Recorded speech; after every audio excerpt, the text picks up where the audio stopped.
Hello everyone. मैं मिथुन सिंह स्वागत करता हूं आप सभी का। आशा करता हूं आप सभी बहुत अच्छे होंगे।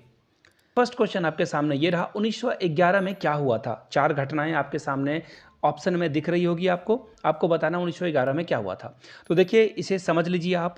सबसे पहले जॉर्ज पंचम जो थे, जॉर्ज पंचम नाम याद रखिएगा।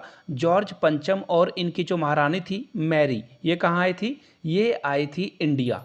और इंडिया आने के सम्मान में, महारानी के सम्मान में जो है दिल्ली दरबार का आयोजन किया गया था। किसका आयोजन किया गया था? दिल्ली दरबार का। ये भी क्वेश्चन जो है बहुत बार पूछा जा चुका है, तो इसलिए इन चीज़ों को भी याद रखिएगा।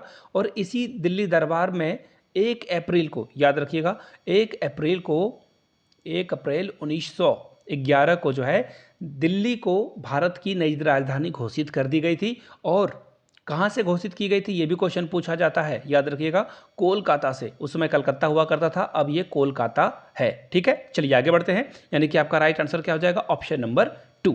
अगले क्वेश्चन की ओर हम लोग बढ़ते हैं। नेक्स्ट क्वेश्चन आपके सामने ये रहा, पानीपत का तीसरा युद्ध कब हुआ था? बिल्कुल आसान सा जवाब मैं आपको बता देता हूं, 1761 में। अब देखिए, 1761 ईस्वी में तीसरा युद्ध हो गया पानीपत का। कौन जीता था?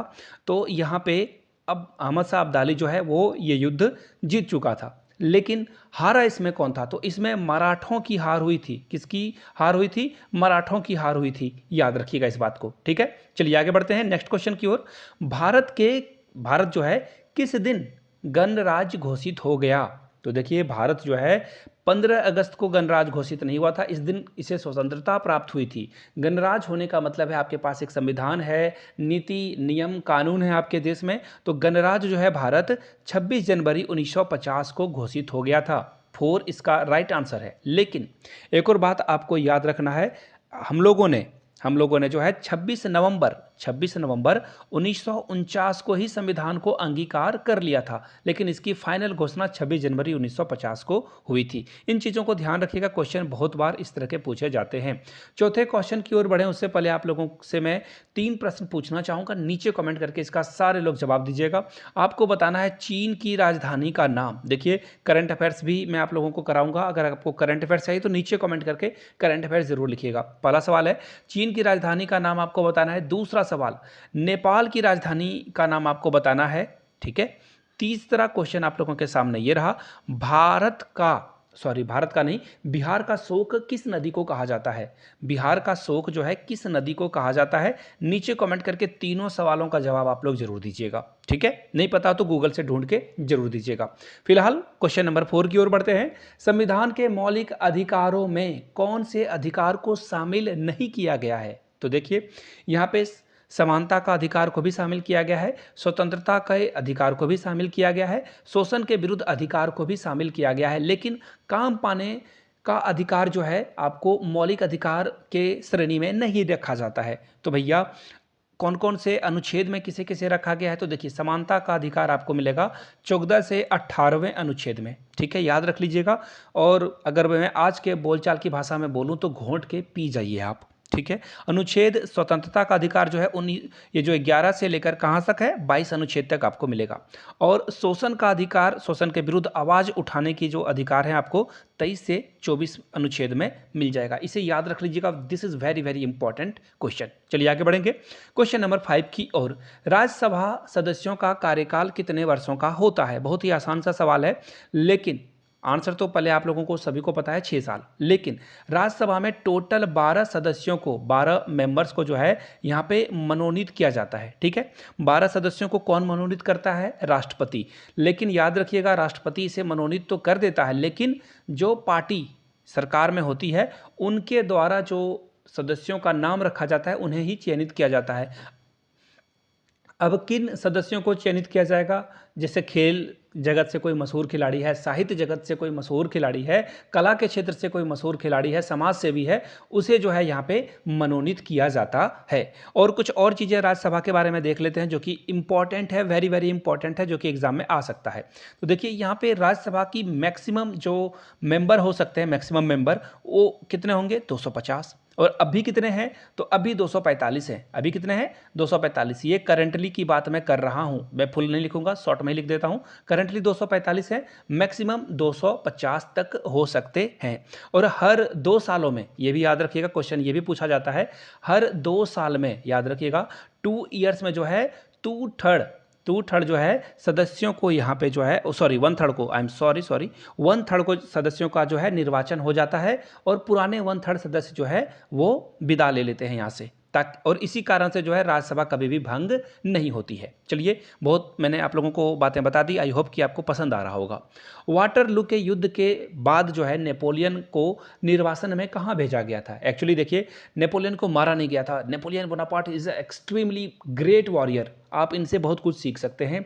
बहुत ही एक्सट्रीम लेवल पे इन्होंने काम करा है और इनके कहानियों को जरूर आपको खोज कर पढ़ना चाहिए। ठीक है, फिलहाल मैं पहले बता दूं, वाटरलू की लड़ाई कब हुई थी? वाटरलू की लड़ाई फ्रांस और इंग्लैंड के बीच हुई थी। वाटरलू की लड़ाई 1815 में हुई थी और इनको जो है एक द्वीप पे रखा गया था, नेपोलियन बोनापार्ट को। उस द्वीप का नाम है सेंट हेलेना।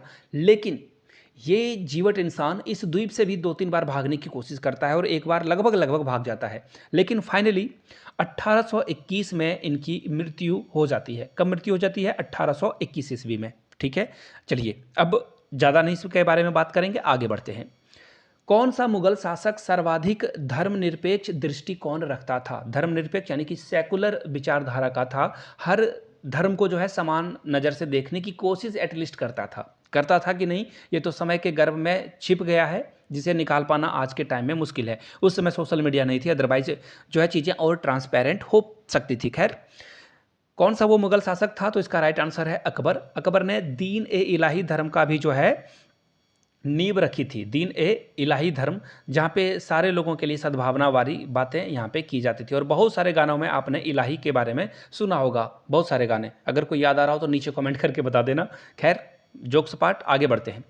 दिल्ली में लाल किले का निर्माण किसके द्वारा कराया गया था? तो देखिए, अकबर ने नहीं कराया था, औरंगजेब ने भी नहीं कराया था, बहादुर शाह जफर ने भी नहीं कराया था, लेकिन कराया था किसने भैया? शाहजहां ने। और शाहजहां ने जो है लाल किले का निर्माण कराया।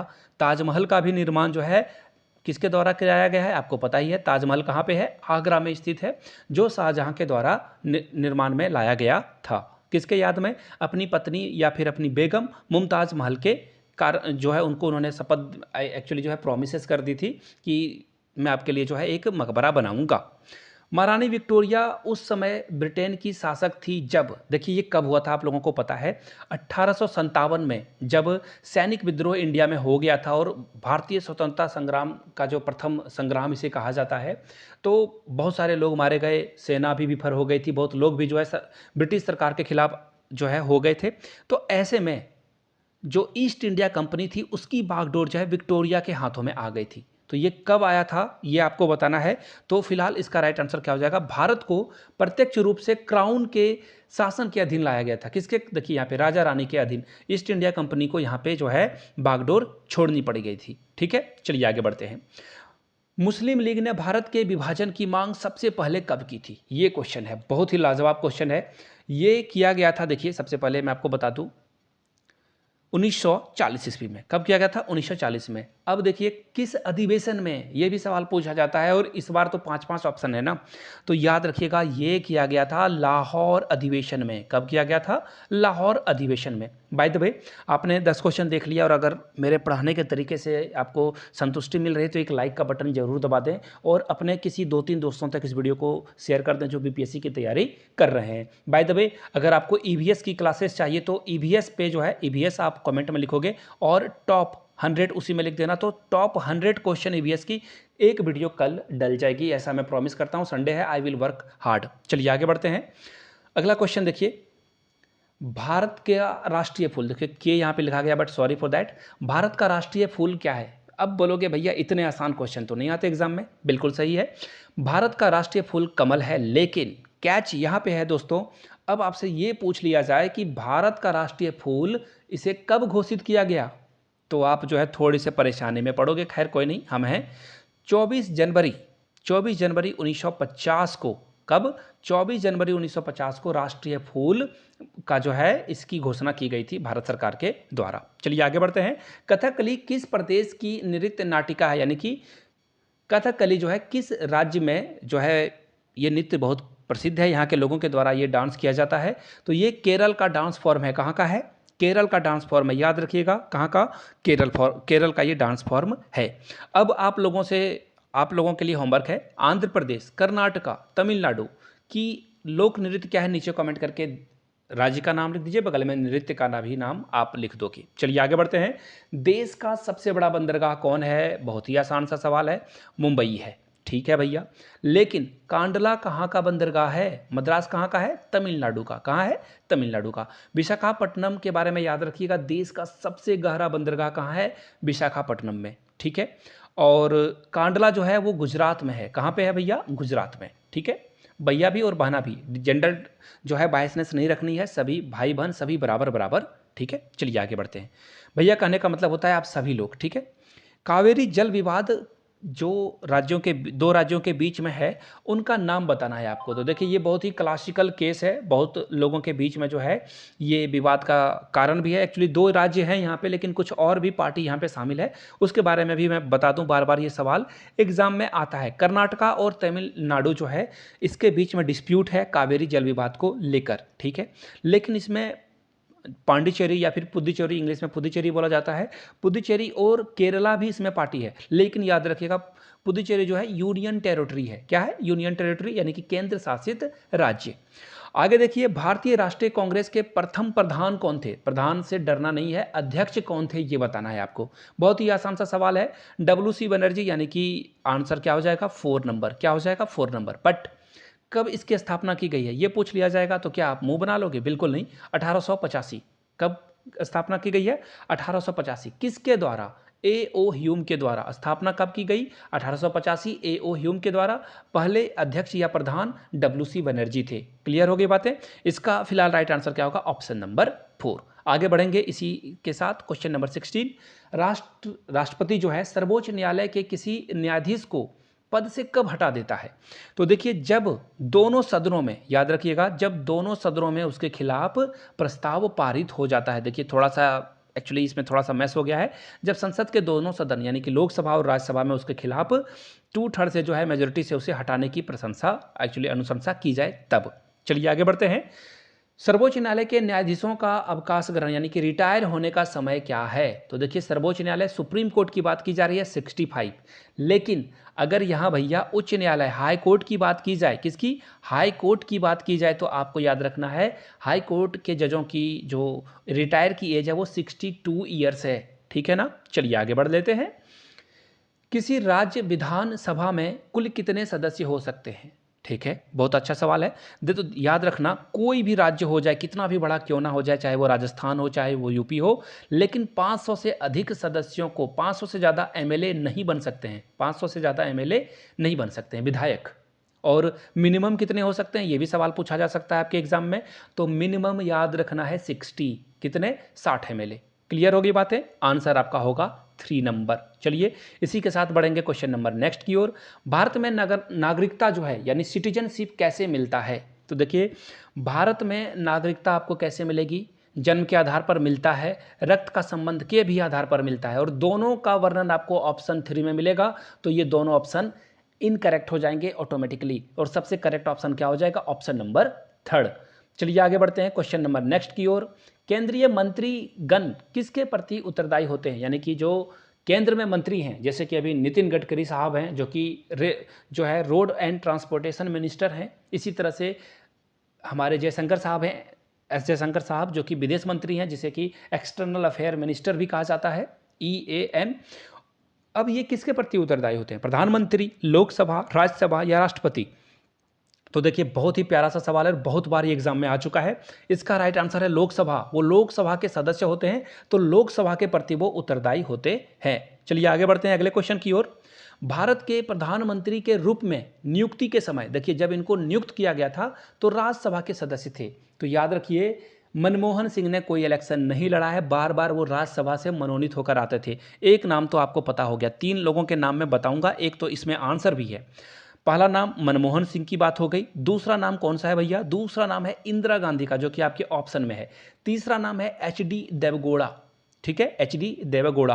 तो राइट आंसर इसमें कौन सा हो जाएगा? इंदिरा गांधी जब प्रधानमंत्री के तौर पर चुनी गई थी उस समय वो राज्यसभा की सदस्य थी। कहाँ की सदस्य थी? राज्यसभा की। आई होप कि ये बातें क्लियर हो गई हो। तो आगे बढ़ते हैं अगले क्वेश्चन की ओर। क्वेश्चन नंबर 22, बोरोबुदुर का प्रसिद्ध बौद्ध मंदिर कहाँ है? देखिए ये 1996 में पूछा जा चुका है, रिपीट क्वेश्चन है, रिपीट। जी हाँ, मैंने इसकी वीडियो भी बना दी है और वो आप प्लेलिस्ट से भी जाकर चेकआउट कर सकते हो, BPSC क्लासेस, या फिर आप जो है चैनल के वीडियो वाले सेक्शन में जाकर देख सकते हो। राइट आंसर क्या हो जाएगा? जावा। बोरोबुदुर का जो बौद्ध मंदिर है वो जावा में आपको मिलेगा। मराठा शासन में देखो ये भी क्वेश्चन रिपीटेड है, ये भी क्वेश्चन क्या है भैया? रिपीटेड है, भैया बहना दोनों, ठीक है, कोई बायसनेस नहीं। तो इसका राइट आंसर क्या हो जाएगा? पेशवा। क्या हो जाएगा? पेशवा। चलिए आगे बढ़ेंगे। The wealth of nation, the wealth of nation की रचना किसके द्वारा की गई थी? तो देखिए इसका राइट आंसर क्या है?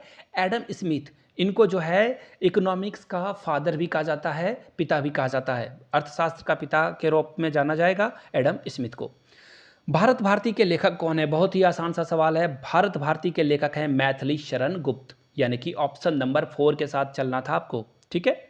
चलिए, glimpses of the world history किसके द्वारा लिखी गई है? हमारे देश के प्रथम प्रधानमंत्री जवाहरलाल नेहरू के द्वारा। और जवाहरलाल नेहरू लगातार 16 साल तक इस देश के PM बने रहे थे, प्राइम मिनिस्टर बने रहे थे, और इनका रिकॉर्ड अभी तक नहीं टूटा है। और इसका राइट आंसर क्या हो जाएगा? Option number A is the right answer. चलिए बढ़ेंगे क्वेश्चन नंबर नेक्स्ट की ओर। हिंदी व्यू ऑफ लाइफ के लेखक कौन है? तो देखिए हमारे देश के प्रथम उपराष्ट्रपति S राधाकृष्णन के द्वारा ये किताब लिखी गई, हिंदी व्यू ऑफ लाइफ। देखिए अगर जितने भी हमारे देश के राष्ट्रपति, उपराष्ट्रपति और जो स्वतंत्रता सेनानी थे, जिन पुरखों की मौत की वजह से, जिन्होंने अपने प्राण जो है हंसते हंसते दे दी हमारी आज़ादी के लिए, उनके ऊपर एक बुक चाहिए होगी। बुक उनके द्वारा जो लिखी गई है वो सारी बुक एक ही वीडियो में ले दूंगा, मैं लिख दूंगा, एक्चुअली बना दूंगा। तो बुक लिखकर आप नीचे कमेंट कर दीजिएगा, तो इसके ऊपर एक डेडिकेटेड वीडियो बन जाएगी। निम्नलिखित में से किस अफ्रीकी देश ने सबसे पहले स्वतंत्रता पाली? तो देखिए यह देश जो है इंग्लैंड से आज़ाद हुआ था, ब्रिटेन से भी आप कह सकते हो, और वो देश का नाम है घाना। वो देश का नाम क्या है? घाना। चलिए आगे बढ़ेंगे, देर नहीं करेंगे। Servant of the peoples society की स्थापना किसने की थी? देखना घन चक्कर वाला ये सवाल है। इसका राइट आंसर है लाला लाजपत राय। अब आप मुंह बना लोगे कि भैया हम लोगों ने तो गोपाल कृष्ण गोखले पढ़ रखा है, तो आपने वो बिल्कुल सही पढ़ रखा है, लेकिन उसका नाम कुछ अलग है। उसका नाम है servant of Indian society, servant of Indian society. इस बात का खास ख्याल रखिएगा, ये servant of the peoples society है। तो इसका राइट आंसर क्या हो जाएगा? लाला लाजपत राय। चलिए, अलीगढ़ आंदोलन को किसने प्रारंभ किया था? अलीगढ़ आंदोलन की बात हो रही है, तो याद रखिएगा अलीगढ़ आंदोलन की जो शुरुआत थी वो किस के द्वारा की गई थी? सर सैयद अहमद खां के द्वारा, यानी कि option 3 is the right answer. चलिए क्वेश्चन नंबर 31 की ओर बढ़ेंगे। अजमेर में किस सूफी संत की दरगाह है? दरगाह की बात की जा रही है, तो मोइनुद्दीन चिश्ती, ये राजस्थान में पड़ता है। अजमेर जो है राजस्थान में, आपको भली भांति पता है। चलिए आगे बढ़ते हैं। कुंभ मेला कहाँ नहीं लगता है? तो देखिए कुंभ मेला कहाँ कहाँ लगता है वो जान लो आप। नासिक में लगता है, हरिद्वार में लगता है, इलाहाबाद में लगता है। एक और जगह है जिसका नाम यहाँ पे आउट कर दिया गया है, जो कि है क्या? उज्जैन। कहाँ है? उज्जैन। तो ये 4 जगहों पे कुंभ मेला हर एक 12 साल में लगता है, हर 12 ईयर के इंटरवल पे ये लगता है। लेकिन मथुरा में, जो कि कृष्ण भगवान के कारण जो है बहुत फेमस है, यहाँ पे ये मेला नहीं लगता है। आपका 4 ही राइट आंसर है।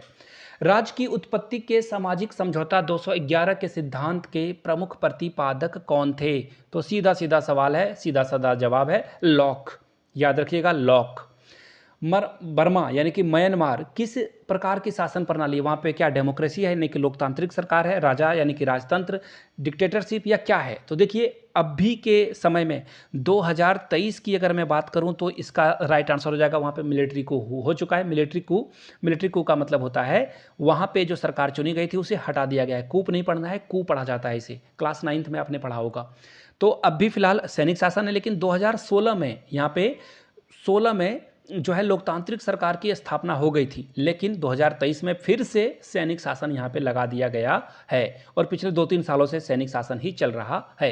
पटना नगर निगम की आय का मुख्य स्रोत क्या है? तो देखो पटना नगर निगम आय का जो मुख्य स्रोत क्या नहीं है, तो याद रखिए ये रांची भी हो सकता है, ये भोपाल भी हो सकता है, किसी भी नगर निगम की बात यहाँ पे हो सकती है। लेकिन इसका आंसर आप क्या दोगे? तो इसका राइट आंसर है बिक्री कर नगर निगम नहीं लेता है। नाली कर ले लेगा, भवन कर ले लेगा, सरकारी अनुदान ले लेगा, लेकिन बिक्री कर नहीं लेगा।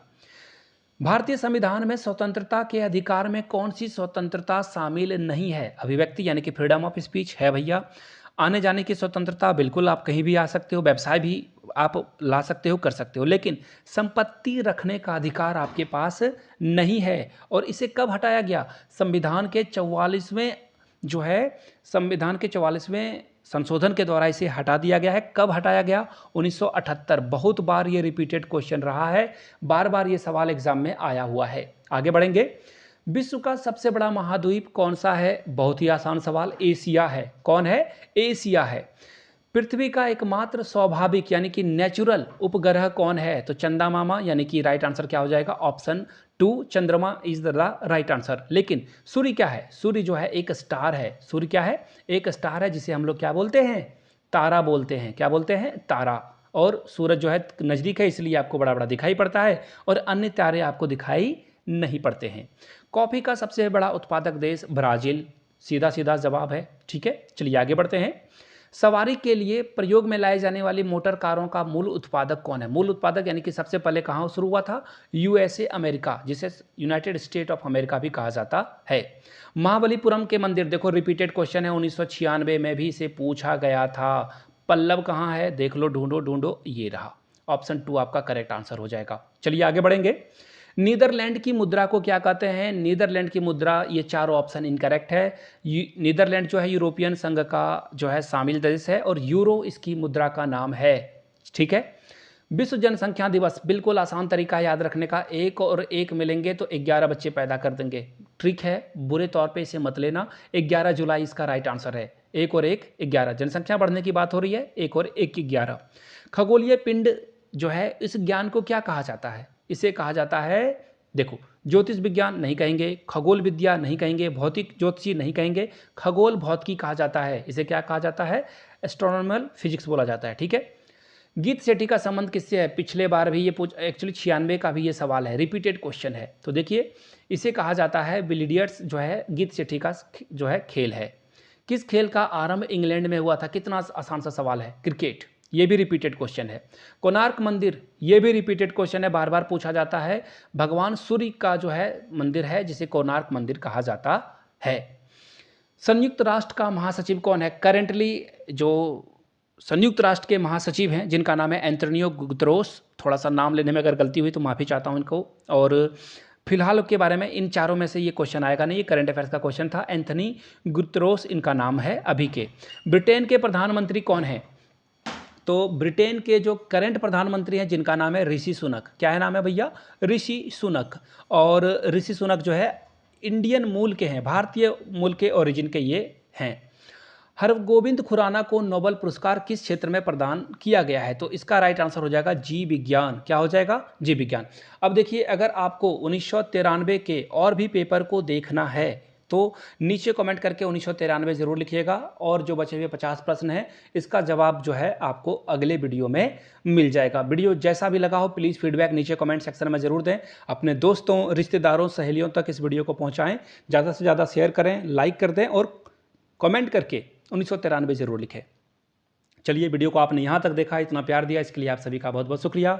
एग्ज़ाम के लिए आप सभी को वेरी ऑल द बेस्ट है। एग्ज़ाम में अच्छा करें और बहुत आगे तक बढ़ें, और बिहार में या फिर कहीं भी किसी भी राज्य में आप जॉब कर रहे हो या केंद्र में जॉब कर रहे हो, देश को आगे बढ़ाने का काम करें। Thank you so much.